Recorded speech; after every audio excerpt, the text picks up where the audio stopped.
Last time, on Daughter of the Twilight, Daughter of the Light, Zelda had entrusted Midna with the Triforce of Wisdom once more.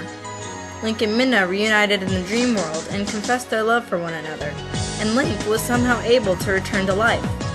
While Ilya and Russell carried Midna to safety, Zelda and Ganondorf prepared themselves for their final showdown with one another. Dark Lord Ganondorf and Princess Zelda stood there, facing each other unflinchingly, each with faces plastered with determination and spite. Neither would move. They let the sand-streaked wind whip their hair and clothing about. A sandstorm was brewing, yet neither would even blink. Their heated breath trickled through their mouths, adding to the already blistering wind. They were poised to defend themselves against the first move. They just waited for the other to make the first move. Zelda showed her unwavering patience. Ganondorf, on the other hand, was openly showing his apparent short-lasting composure. His morale to let the young girl make the first move was slowly but surely ebbing away from him. He began to grind his teeth and clench his fists, and his heated breath became heavy and full of malice. Zelda smirked, noticing his weak willpower. Her heart was racing with adrenaline. And then it happened, all too soon. Ganondorf could hold his patience no longer.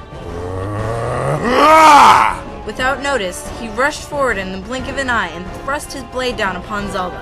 At the last possible moment, the princess raised her sword and blocked his attack perfectly, barely wasting a single breath. A loud clanging sound filled the area as the two blades met, the metal hissing maliciously in the aftermath. Even after he had struck, Ganondorf continued to press down upon Zelda with his body mass. It took a vast majority of her upper body strength to keep her sword from slipping, resulting in her ultimate and untimely demise. Yes, that was her goal in the end, but it was too soon to end it quite yet. I haven't humiliated him enough. I haven't exacted my sweet revenge for murdering countless people. I haven't gotten back at him for killing the man that my dearest friend so desperately loved, the man that I trusted above all other men, and the hero of my country. No, I was going to make him suffer for all he had done. I was going to make him pay for the crimes and his heinous actions against my country. Zelda had to think quickly. She deliberately released the pressure she held from her end of the blade, causing Ganondorf to slip for a split second. She took this opportunity to slip underneath the two blades and move in a spinning motion around to Ganondorf's back. She quickly whipped her sword to his neck.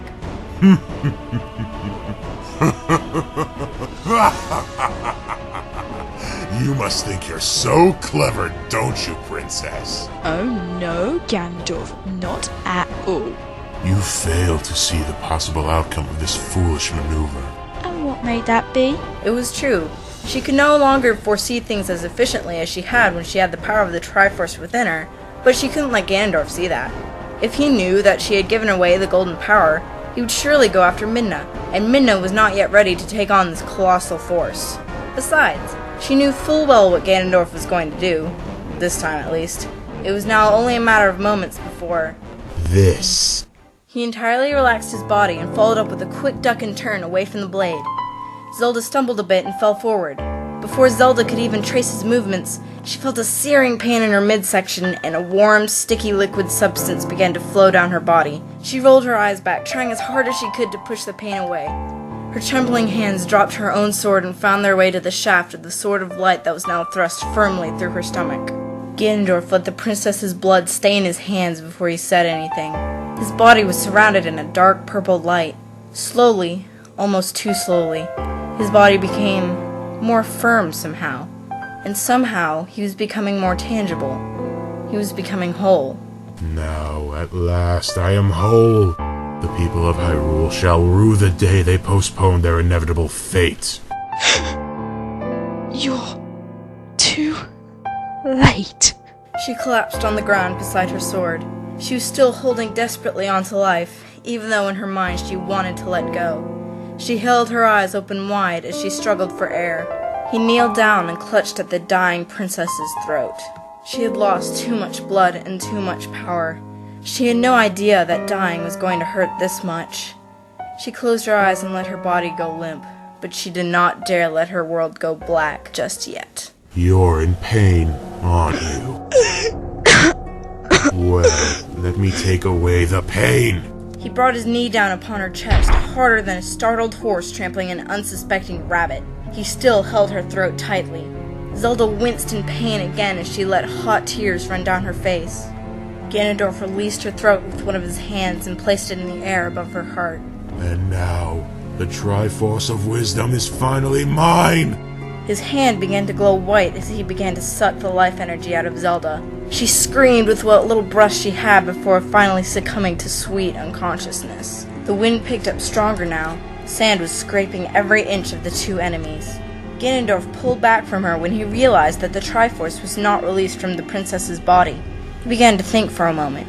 Was she not truly dead yet? And that was why the Triforce had not left her body yet to seek out a new master? True, all he needed in order to restore his mortal body was Link and Zelda's blood, but he wanted more. He wanted their shining golden power. He began to panic. Not again. He was not going to lose out on the last fragment of the true power because this stubborn girl refused to die. Not when he was so close to obtaining the whole Triforce. Curse you, Link! Curse you, Zelda! He screamed out into the wind as the sandstorm finally ceased its approach and began to hit. Ganondorf continued to bellow out his frustration as the thick wall of sand covered him with a heavy coat of grit.